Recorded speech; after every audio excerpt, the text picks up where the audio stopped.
शंभू, लगातार अपडेट्स आ रहे हैं। शंभू और खनौरी बॉर्डर को खोला जा रहा है, इसको काफी हद तक खाली करा लिया गया है। शंभू बॉर्डर पर इस वक्त भारी संख्या में पुलिस कर्मियों की तैनाती है। पंजाब से भी भारी पुलिस बल मौके पर है और किसी भी तरह का तनाव ना हो, किसी भी तरह की गलत खबर इधर उधर ना जाए, इसीलिए फिलहाल इस इलाके में इंटरनेट सेवा को बंद करा दिया गया है। पुलिस वहां पर काम कर रही है। जो अस्थायी निर्माण पिछले कुछ महीनों के दौरान यहां पर किसानों ने कर लिया था, उन अस्थायी निर्माणों को तोड़ा जा रहा है। जो प्रदर्शनकारी वहां पर टेंट लगाए बैठे थे, टेंट शेड्स के जरिए अस्थायी निर्माण कर लिया था, उनको हटाने का काम इस वक्त पुलिस कर रही है। तस्वीरें हम आपको दिखा रहे हैं पुलिस की कार्रवाई की। जैसा कि हमने आपको रिपोर्ट्स में भी दिखाया कि काफ़ी हद तक जो अस्थायी निर्माण थे प्रदर्शनकारियों के, उन्हें हटाया जा चुका है और इस रास्ते को, जो बॉर्डर है, इसको आंशिक रूप से खोल भी दिया गया है। और ये जानकारी है कि आज रात भर ये ड्राइव चलेगी और इस एरिया में, जैसा कि हमारे संवाददाता ने भी बताया कि करीब 3 किलोमीटर के आसपास का एरिया था जो इन प्रदर्शनकारियों ने अपने कब्जे में लिया हुआ था। यहाँ पर अस्थायी निर्माण किए हुए थे, यहीं पर ये लोग रह रहे थे। यहाँ पर अस्थायी कनेक्शंस भी बिजली के इन्होंने अवैध तरीके से बिजली के जो पोल्स होते हैं, खंभे होते हैं, उनसे ले लिए थे। इन सारी चीज़ों को अब वहाँ से हटाया जा रहा है। जो विरोध हुआ भी था, विरोध करने वालों को हिरासत में ले लिया गया है। विपिन परमार मेरे सहयोगी मौके पर हैं, उनकी रिपोर्ट मैं आपको दिखाता हूँ। इस समय हम पंजाब के शंभू बॉर्डर पर मौजूद हैं और यहाँ से कुछ दूरी पर जो है वो किसानों का पक्का धरना है।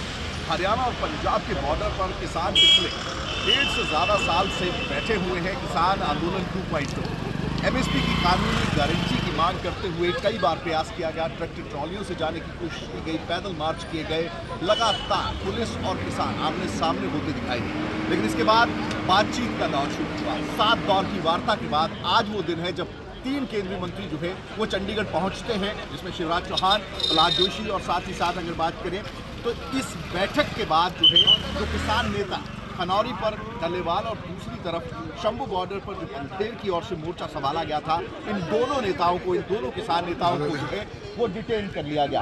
अब आप देख सकते हैं कि शंभू बॉर्डर पर सुबह से ही लगातार फोर्सेस की डिप्लॉयमेंट थी, यानी कि अब जो है पुलिसिया कार्यवाही जो है इस बॉर्डर को खुलवाने की शुरू हो चुकी है। लगातार आप देख सकते हैं जो ये बुजुर्ग किसान जो है ये मोर्चे की तरफ जाने की कोशिश कर रहे हैं, लेकिन अब सिर्फ एडमिनिस्ट्रेशन के लोग यानी कि अधिकारी और सिर्फ सुरक्षा बल जो है वो अंदर, उनको अनुमति दी गई है।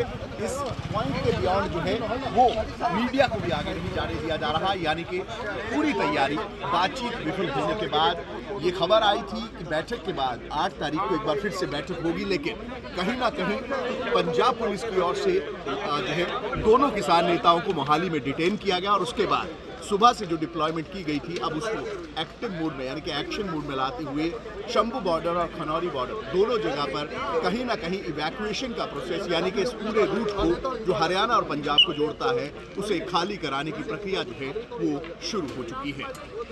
कैमरा पर्सन जतिन के साथ विपिन परमार, इंडिया न्यूज। खुरासान का समाना किया, हिंदुस्तान डराया, आप पे दोष न दे ही करता, जमकर मुगल चढ़ाया, एती मार पई कुरलाने, तैंकी दर्द न आया। आज पंजाब के किसानों के ऊपर, आज पंजाब के ऊपर ये एक बड़ी विपदा का दिन है कि केंद्र सरकार से मिलकर, आज अमित शाह जी से मिलकर गए हैं हमारे मुख्यमंत्री, एक साजिश के तहत पूरी किसानी पे हमला पंजाब में किया जा रहा है। बड़ी फौजें वहां खड़ी कर दी हैं, 5000 आदमी से ज़्यादा पुलिस का, यहाँ से CRP और पूरी बटालियनें भेजी जा रही हैं और एक पंजाब ही नहीं पूरी किसानी पे एक बहुत बड़ा हमला होने जा रहा है। आज मीटिंग थी, उसमें टाइम दिया गया कि 4 मई को बात करेंगे और पीछे से हमला किया गया। किसानों की पीठ में छुरा फूंका जा रहा है, किसानी को मारा जा रहा है, किसानों को बदनाम किया जा रहा है। रास्ता किसानों ने नहीं, रास्ता सरकार ने रोका हुआ है। और इस वक्त हमारे साथ मूलचंद शर्मा जी, पूर्व कैबिनेट मंत्री हरियाणा, इस वक्त साथ में जुड़े हैं। मूलचंद जी, इतने लंबे वक्त से यहाँ पर चल रहा था प्रदर्शन, अचानक से अब पंजाब पुलिस आती है और ये सब खाली करने लग जाती है। अचानक से कहाँ से ये पंजाब पुलिस एक्शन में आ गई? मेरा आपके चैनल के माध्यम से एक बात कहना है, देखो धरना प्रदर्शन करना हर व्यक्ति का अधिकार है जी। पर रोड रोकना, रेलवे रोकना, देश के विकास की गति को धीमी करना, आम व्यक्ति कोई पीड़ा है, परेशानी है, इतने लंबे हाईवे या रेलवे कॉरिडोर पर भी जाम नहीं हुआ करते। अपनी बात कहना हर व्यक्ति का अधिकार। मैं किसान का बेटा हूँ, अपनी बात कह सकता हूँ, पर मेरा ये कहना है कि इस तरह से रास्ते रोकना, लोगों को पीड़ा होती है उसकी पीड़ा देखना चाहिए, वो परेशानी। अपनी बात कहना सरकार से हर व्यक्ति का अधिकार है, पर मेरा कहना है कि रास्ता रोक के जाम करना ये ठीक नहीं है किसी हित में। नहीं, आम आदमी पार्टी तो लगातार हमने देखा था कि जो आंदोलन था उसको सपोर्ट कर रही थी। पंजाब में भी आम आदमी पार्टी की सरकार है, लेकिन अब अचानक से एक्शन, और वो भी ऐसा कि सब कुछ खदेड़ दिया। नहीं, मेरा ये कहना है कि पार्टी की सरकार किसी की भी हो, पर देश के हित में, प्रदेश के हित में तरक्की के रास्ते को कभी नहीं कहें। जो चीज किसान की बात है पटल पे बात करना चाहिए, मीटिंग पर मीटिंग, मीटिंग पर मीटिंग।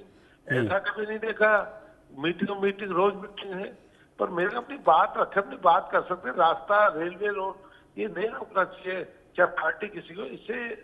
इससे देश और प्रदेश का विकास रुकता है और लोगों की कोई बीमारी है, हारी है, हर व्यक्ति रास्ते निकलता है। इस तरह से नहीं करना चाहिए। मैं कह किसी के हित में नहीं, किसी पार्टी के हित में नहीं, किसी समुदाय के हित में नहीं है। बहुत शुक्रिया आपका मूलचंद शर्मा जी साथ में जुड़ने के लिए। Thank you, thank you. तो ये तस्वीरें हम आपको दिखा रहे हैं। अचानक से पंजाब पुलिस यहाँ पर एक्शन में आती है। भारी संख्या में पंजाब के पुलिसकर्मी पहुंचते हैं बॉर्डर पर, और जो किसान यहाँ पर थे उनके सारे टेंटों को तोड़ दिया जा रहा है, उखाड़ दिया जा रहा है। करीब 3 किलोमीटर का एरिया था जहाँ पर ये किसान पिछले काफ़ी वक्त से लगातार प्रदर्शन कर रहे थे, लेकिन अचानक एक्शन जिस तरीके से हुआ है उस एक्शन को लेकर अब सवाल खड़े हो रहे हैं कि अचानक से एक्शन क्यों लिया गया। क्या किसी तरह की कोई बातचीत किसानों के साथ की गई थी इस एक्शन से पहले? अचानक से किसान के जो 2 नेता हैं बड़े, उनको भी अरेस्ट कर लिया जाता है, और उसके बाद बड़े बड़े बुलडोजर इस वक्त मौके पर हैं जो इस पूरे इलाके को खाली करा रहे हैं। आप देख सकते हैं तस्वीरें कि कैसे इस इलाके को अब खाली कराया जा रहा है। जो अस्थायी निर्माण यहाँ पर कर लिए गए थे उनको अब हटाया जा रहा है।